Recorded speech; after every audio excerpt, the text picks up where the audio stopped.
happen and has a heck of a lot of team fight pressure. So I want to see how these teams adapt moving in down the series. All right, so we have a 1-1. We're locked in at a best of 3 here, and we're going to see the next 2 games. Somebody can take them straight. It would be quite a surprise. There's a lot of social media, a lot of people here in the studio saying that these teams are evenly matched right now. And this is why they're butting heads so hard. So we'll have to see if somebody can really take an advantage in the early game and run with it. So Cog already starting out with something very interesting. Now, it's going to be up to Zane King's hook and really quick follow-up. So the hook's going to land. Oh, now can they get it? Quaz goes in. Oh, no, he does hook down. Can he get against the wall? He does get a beautiful slice and dice. Perfectly positioned on Zane King. That's really good there by Quaz, and that is why when you start the game, you don't just learn your skill at level 1. Quaz is like, oh, I'm going to die. So he learns slice and dice, burn the flash as well. But the reactions to play that one properly, good by Quaz.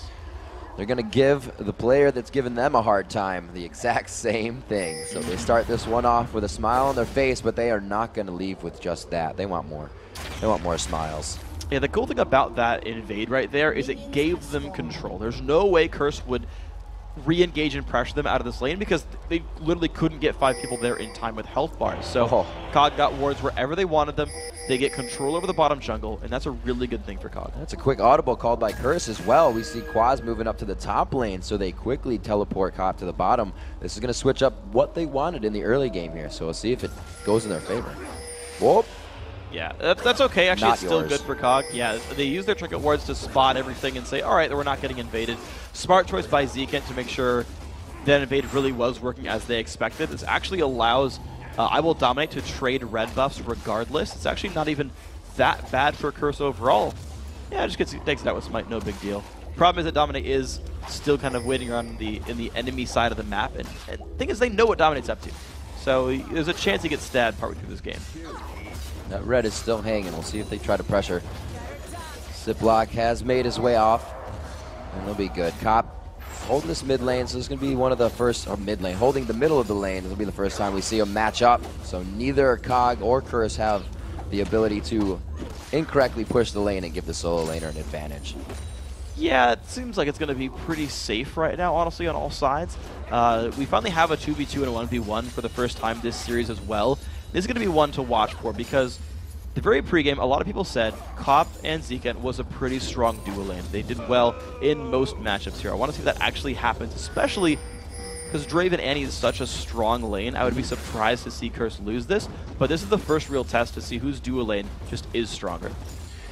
So Quaz now against Chris really won't be able to build health because that's just going to help Chris kill him. Yeah, so I can see him sustaining with Ravenous Hydra and just trying to lifesteal tank everything. The way you kind of fight an Elise is you don't wait for her to run out of mana. It doesn't really work. You pretty much just like clear the waves really fast. You actually shove really hard and then recall. And then shove really hard and recall. So you don't miss many minions. We also sustain back up, but Boy's in trouble. Oh, satchel charge to get out of that one. Ziploc getting a little extra damage on the side. Okay, so not too much miss. So yeah, so Quas can play a heavy push game with Ravenous Hydra, which is what he's going for there. His first buy, a very early buy, is a longsword, a ward, and a potion. So he's going to say, look, I don't want to get ganked by the Chris Ziploc combo, and I am going to go for a team map. I am going to try to shove the lane constantly against Chris and not take constant poke. Seeing the movement just under mid lane here of Dominate. We would be there for a counter, but Ziploc looks like he's going to head over, clear out his red buff, get that finally situated, and we'll see where he decides to go. Nothing coming from Dominate, nothing coming yet from Ziploc, so it leaves the lanes to be determined by just the players in that. Cop and Zekent, 25-21 on that lane, so everybody's really just playing this one out. Like I say, hard hats on. Nobody's trying to push their limits just yet. Not really, but the mid lane's actually getting kind of interesting. Voyboy's winning this lane matchup despite getting pressured out by the enemy jungler. He's putting some pretty decent damage onto Zamfira, and I feel like Voy's going to start to be able to create pressure here. The one thing I talked about with the way Coast played this lane throughout their practice games is that you can really push them out of lane with Ziggs, pull your jungler in, and with someone like Mundo with Masochism, you can put some very real damage on an enemy turret and create pressure on structures and unlock mid lane as this like, well, we're going to kill your turret unless you react to this and force Cog's hand. Quaz gets hit up break quite hard. Did not get through anything else, so when they get sliced out of this one, are they going to go into the turret? Dominate's right there, putting himself a human shield between himself and Quaz. but the first blood goes to Dominate. He gets it, and it is going to be the pickup by Chris. Wow, right place, right time by I Will Dominate. It was a good gank by Cog to recognize Quas's flash was still on cooldown from that level 1. It's just coming back up in the near future. Whoa. Oh, this pull though. Threads the death sentence in. Cop forced to use the barrier right away in the situation, then the flash seeing the follow-up damage. And they are going to be safe on that one. So Cog grabbing an advantage in the bottom lane. Yeah, it's going to be a couple of Summoner's Burn. I like that play. Very good hook there by Zane King. And, well, looks like the duo lane, even with a slightly weak lane like Sivir, doing a great job. I like that. It's great to see a team doing well together when you only grabbed members 3 to 4 months ago. Teams that people that haven't been playing with. Valkyrin was out, Zane King was in, and he's really been just gelling with the team so well, and you can see it in these games. Yeah, it's really good for these guys being able to put the lineups together, because we've seen so many teams switch lineups throughout the offseason and then have to make it all work so quickly. Gambit even said themselves, like, yeah, getting him back was just so, getting Edward back was just so useful for us. We'd played with him for so long. Yeah, that synergy does matter, and these teams, of course, will continue to improve. But this is when they're tested, is right here. Still fresh lineup, but they got to make it work right now. It's a best of 5 freak. It tests more than just that physical. It tests the mental. You have to stay positive the whole time. It's something Korean players live off of. There can be no negativity in your gameplay because then you kind of feel that something won't happen. And when you always know you can, move on forward. And right now, Curse is looking to get another win off of what they did last game. Chris didn't really want that fight. He went in, but he didn't want it. Yeah, just kind of going for harass. I mean, all the spider form abilities are free anyway, so anytime you can press the buttons to mess with your opponent, maybe deal a little bit of damage, there's really no lost resources there, so Chris can be happy to spam right now. But of course, the junglers are looking around, still trying to create pressure. The bottom lane, it's very volatile. Both these AD carries can put out a lot of burst damage with Boomerang Blade or just with Draven being Draven. Annie and Thresh both have a great amount of crowd control from range. They can set up their junglers for kills pretty easily, and I want to see next time these guys show up. Ziploc tried, but turned back around a little while ago. Dominant usually focuses Quas lane. They look to get him pretty fed right now, but he's doing a little bit counter jungling of his own, and it looks like we may get focus on Voyboy in mid. They know Ziggs is going to be a problem. He kind of walks it out, but I think he was seen by that ward and saw the movement of Voyboy. Yeah, so right now these mid laners aren't getting to do very much. The first blue buff is when things start to get really interesting because you've got enough mana to just relentlessly clear your lane out and guarantee there's no opportunity cost to go and roam. So right now the blue buff's being taken about the same time. This is when it starts to get interesting. So, alright, Voi's got blue, Zemfira's got blue. Both these champions are very good at killing off minions, and there's not much to do once you kill the minion wave, so it's either going to be like game 1 where Voi kept taking race, or they actually start joining their junglers and making plays in the other lanes. Gold still very close within this game. Dragon, you know it looks tempting to these teams. They're thinking about it. But right now the laning phase continues. See Voyboy going back to pick up wraiths. He wants to keep himself safe in lane. There's really nothing to push, so he's letting the wave actually come to his turret every time. He is fearing Ziploc a little bit, and he knows that ultimate from Zamfira can turn things very quickly. I like that though. The W does a low enough damage that he can last hit while still setting up the rest of them under the turret. It's a good adaptation. It shows that he knows Ziggs really well. Yeah, I like that. So Chris actually, interestingly, ran out of Spiderling so far. He's actually been fighting Quas pretty heavily, losing his spiders while doing so, but ultimately running out of mana, which he needs to spawn more spiders. He thought that was going to be a cocoon, but it was the Q. He gets a good amount of damage in there. Chris feels confident. He's in no mana cost mode. He's just going to keep farming the lane. 55 to 50 there. It's really the best CS matchup we've had, but really the first time they've matched up. Yeah, exactly. These lanes have actually gone very equal in the head-to-head, right? 7 minions different in the top lane, 8 minions different in the mid lane, just now 7 in the duo lane down here, and of course now it's Cop's turn to go by. So the sort of stagnant hey laning phase is happening isn't changing very much, with the exception of I Will Dominate. He's had a couple of successful counter jungles into Captain Ziploc, largely due to Ziploc looking for a gank, getting spotted by a ward, and turning back around. Again, we see Curse with heavy ward coverage. It's allowing this. Aggressive wards into the enemy jungle.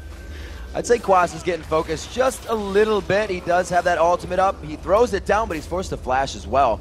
Keeping himself safe all the time. He's really costing Cog a bit of time that they want to use somewhere else. Yeah, they're spending a lot of effort on him, though I think I like that choice by Cog, because we kind of identified that the best playing player right now for Curse has been Quaz. If you shut that guy down, right, that mid-series adaptation, shut down the best player, you just do so much for your team. It really helps you to continue on and have a lot of presence in the mid game because the star players aren't doing anything right now.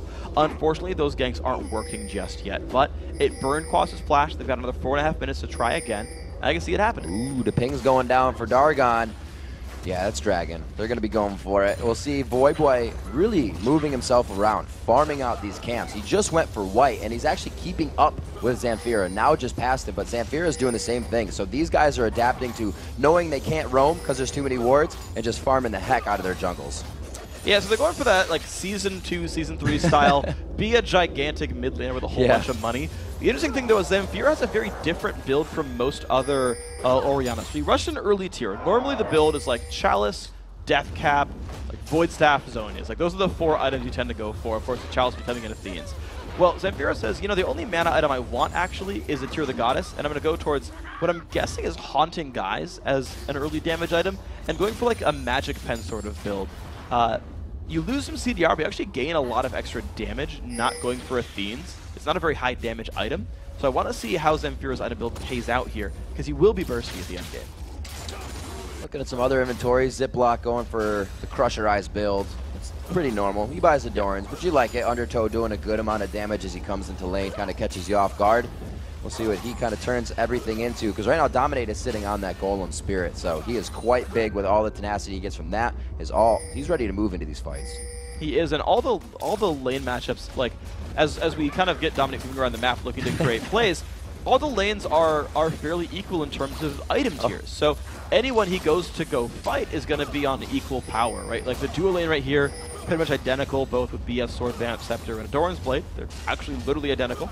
And, you know, kind of a similar situation in the mid lane, kind of a similar situation in the top lane. So it's not like one of these situations where Dominic can say, look, you have an item lead, I'll gank for you because it's a free kill. These guys have to create openings where there aren't any otherwise. They're fighting equal power champions. Very interesting communication there as if we were looking at the mini-map. Just kind of Quaz moving down, and then he went back up. The pink ward really deterred anything from happening at that dragon, but they're still hanging out in mid. And no, nothing's really getting pressured. Chris moving down out of lane, probably should be staying and pressuring that lane. Yeah, he's going to go back for it right now, and Quaz is going to show up a little bit late. He'll miss just a hair's worth of gold right here, depending on how he last sits under turret. And this is kind of very different. So unlike in Game 2, where Chris was heavily denied in his 1v2 lane, and the duo lane of Curse tried really hard to deny gold and XP off of Chris. In the heads-up 1v1, you're seeing Quaz play very defensively. He's playing towards the back. He's kind of hiding away, making sure he doesn't get pushed out of the lane. And you're seeing him kind of lose minions because of this, that Chris is actually winning that heads-up 1v1. Oh, just gets it. Sweeper coming out. So it looks like they do get that on the support. It has not been switched over yet by Zane King. Maybe soon. He just threw down his Trinket Ward.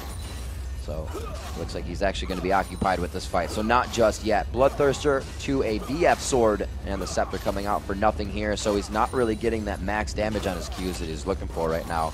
Cobb's going to have a big advantage in these fights. He really is, and that BT keeps on stacking up. You're seeing the rotation come down from Zamfira.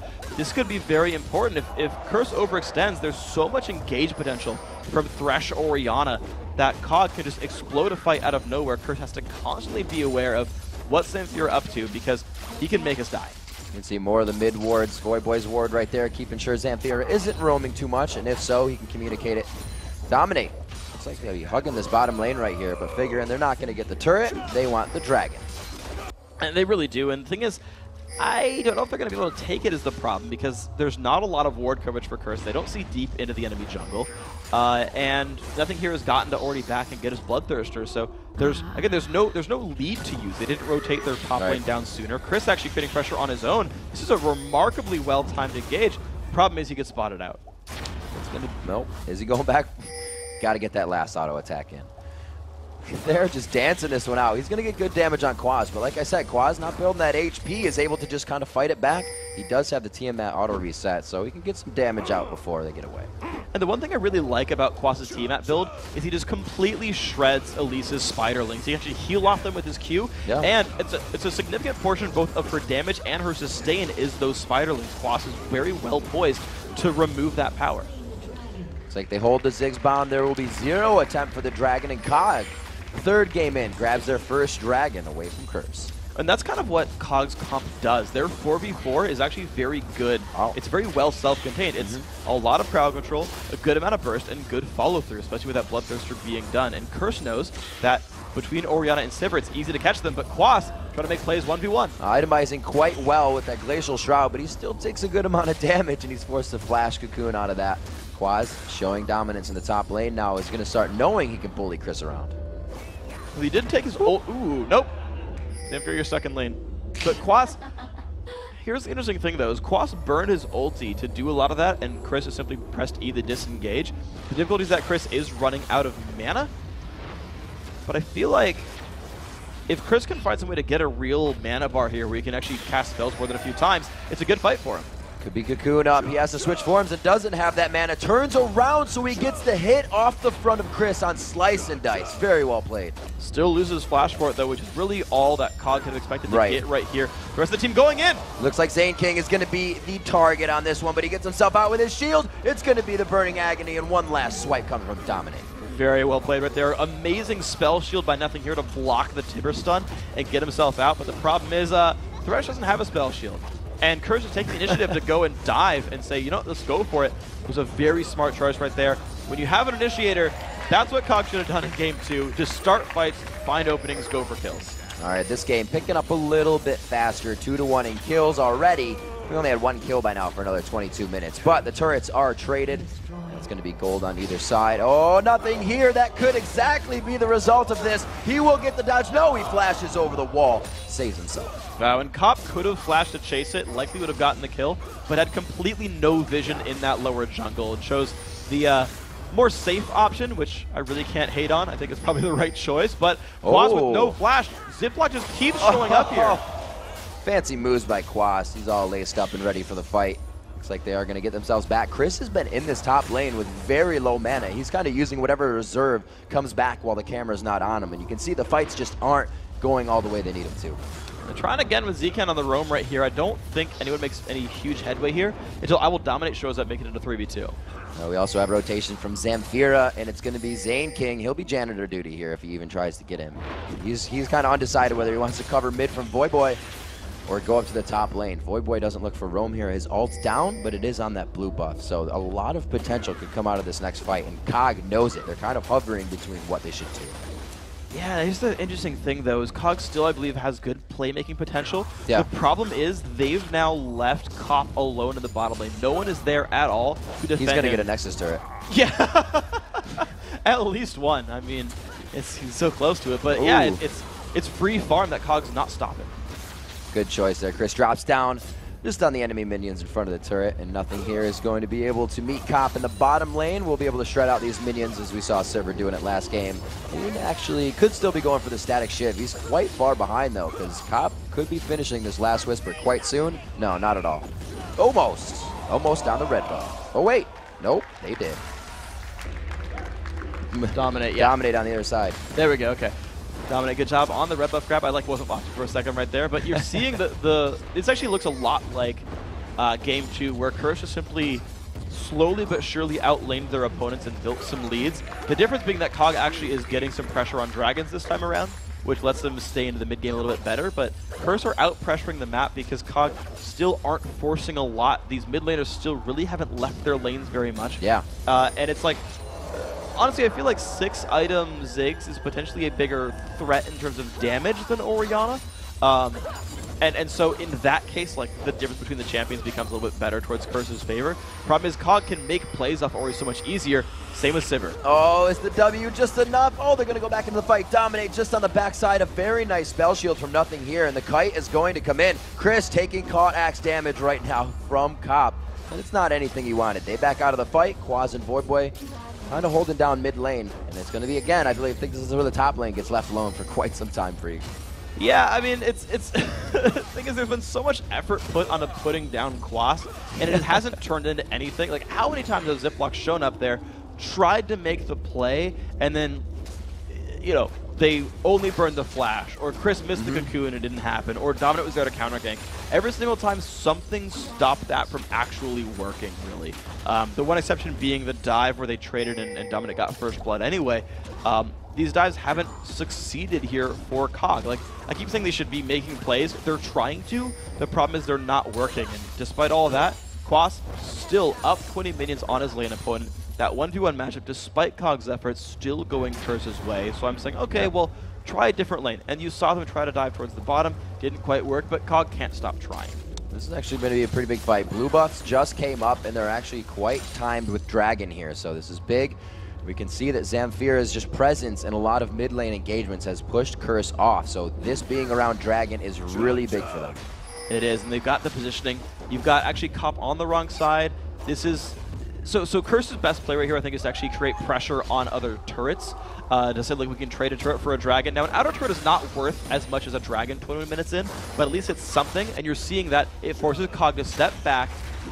COG feels confident, right? They're trying to cover all their bases, get the dragon, and stop the turret, have their cake and eat it too, and they're trying, but this might split COG up a little bit too much. Curse now grouped up, could maybe get a free kill on someone out of position.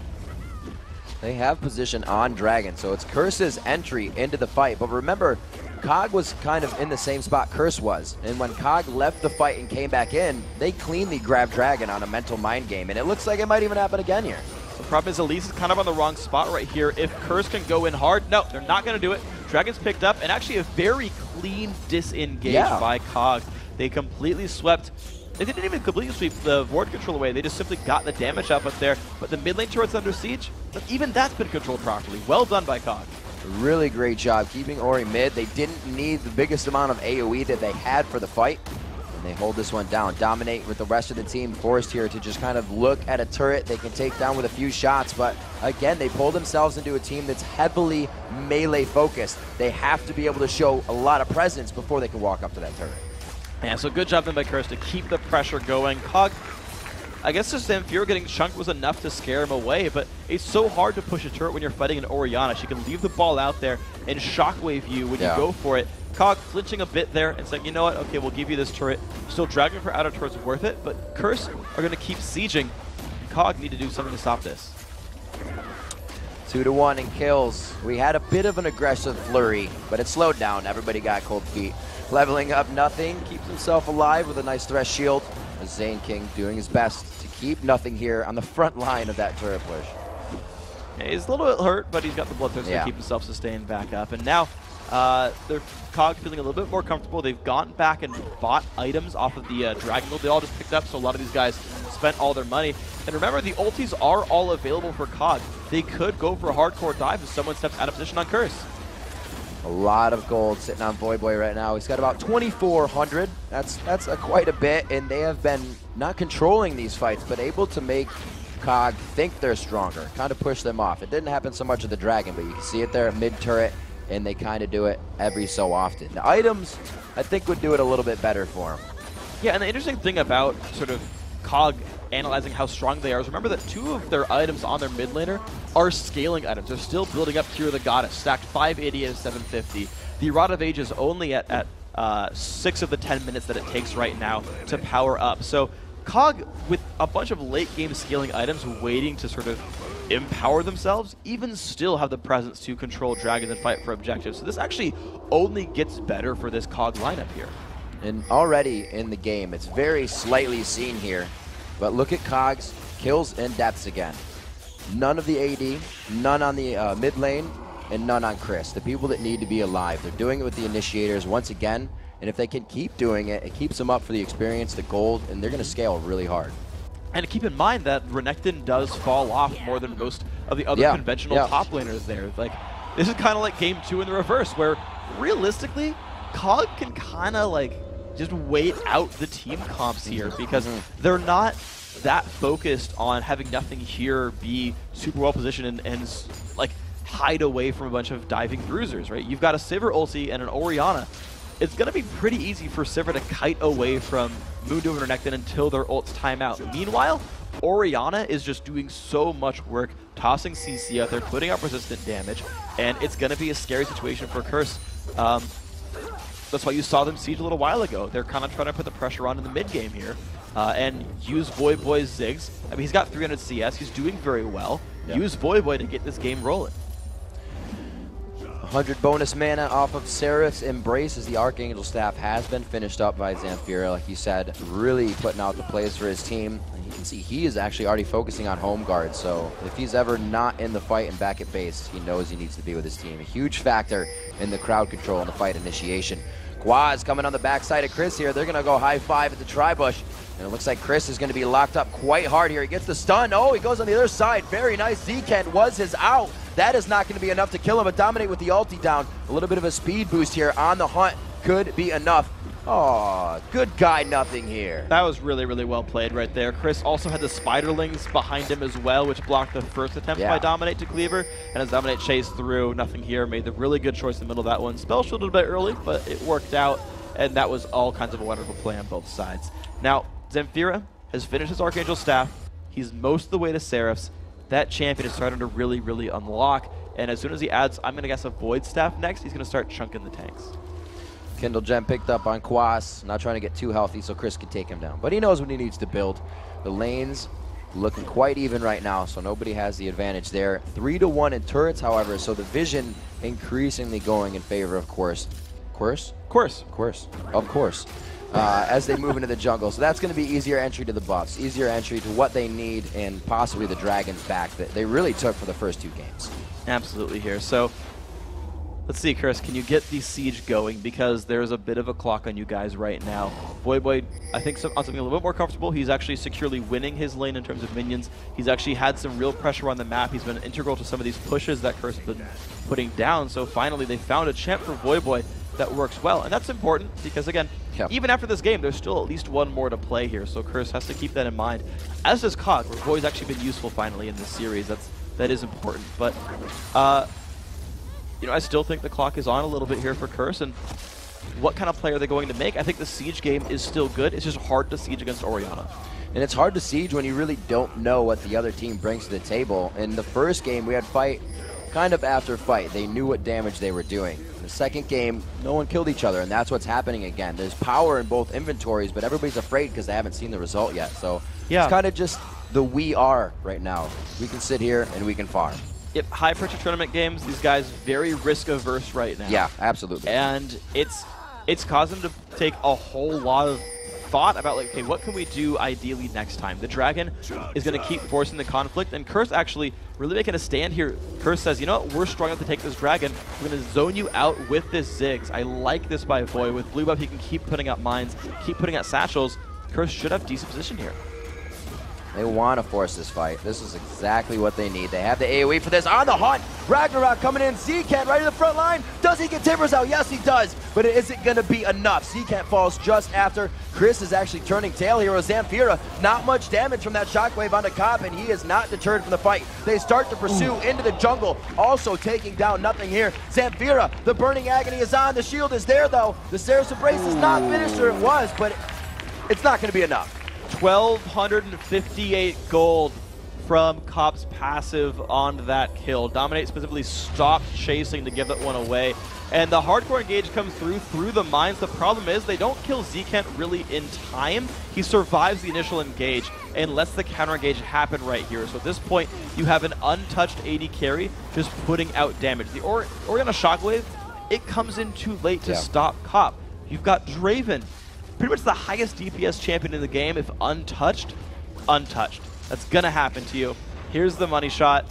Bam! 302 plus 1258. Dang. Yeah. So much gold in the pocket. 6-3 now is just saying they don't know what damage they can do. It's now apparent. 30 minutes into this game, they grab a quick 5,000 gold lead there, putting it up a little bit more from what it was before. And we're seeing huge core items coming out of Voyboy, of the rest of Curse now. 4,000 gold cop. Go spend some money. Hey, he's gonna one-shot the Infinity just like last time. So that's how you play it, right? That's so Draven right there. Just look, buy some items, cash in 2 grand, buy an eye-edge.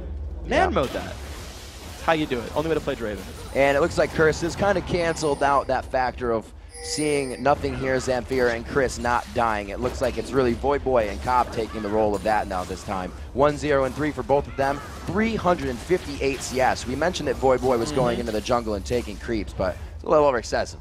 He's got a lot of money. This is full Frog in Season 2 style. And what I like here from Voy is he's going towards a Lich Bane. The Sheen's already done, but this says, yeah, we really, really are going to siege your turrets down.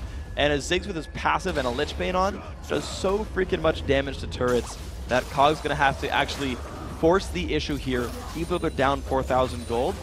Once Lich Bane's done, they can't let Curse siege. Curse will just demolish their turrets. And the fight initiation is scary.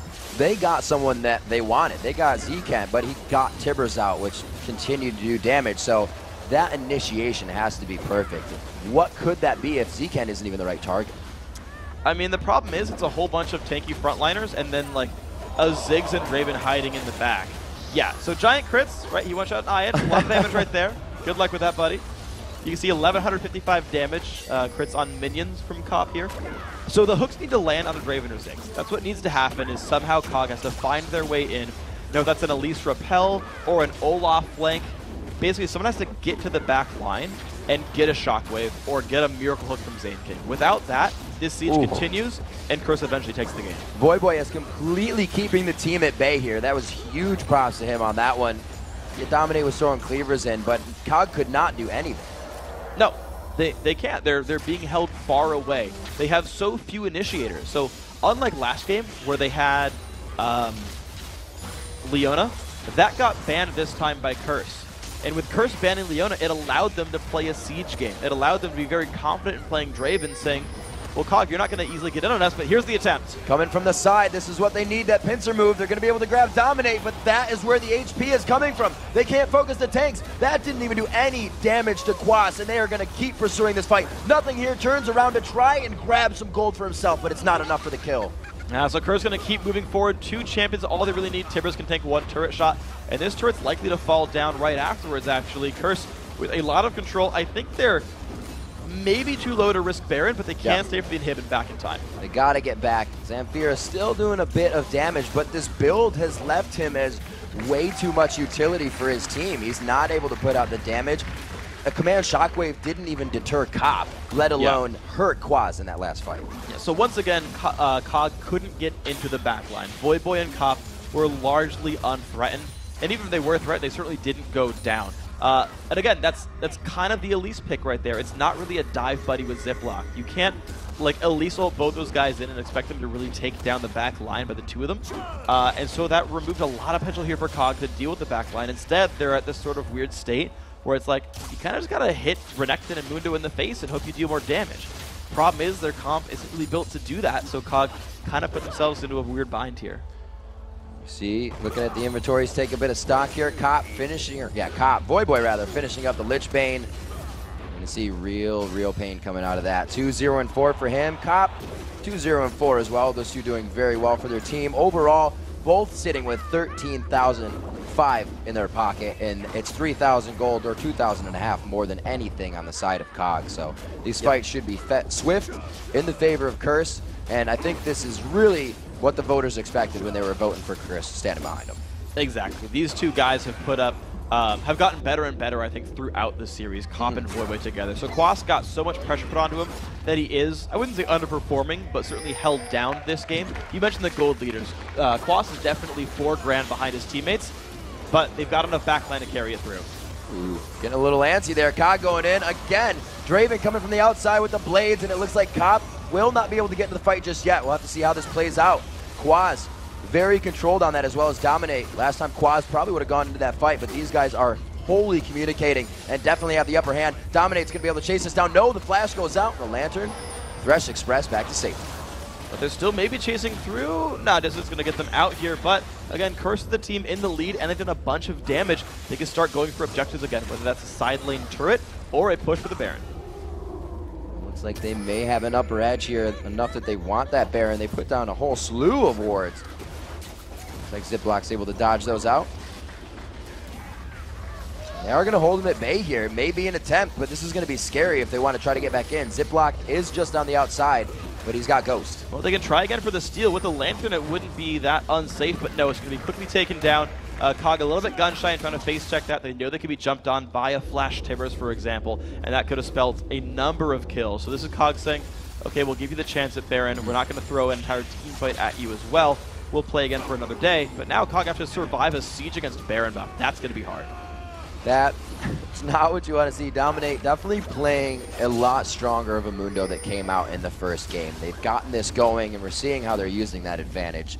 Curse was really stalled out, and I think they did it to themselves in the first game. And like you said, something has changed in the series for them, and they're doing a lot better. Yeah, they've got really Cop and Voiboy really rolling right here. The two longest standing members on the lineup for Curse.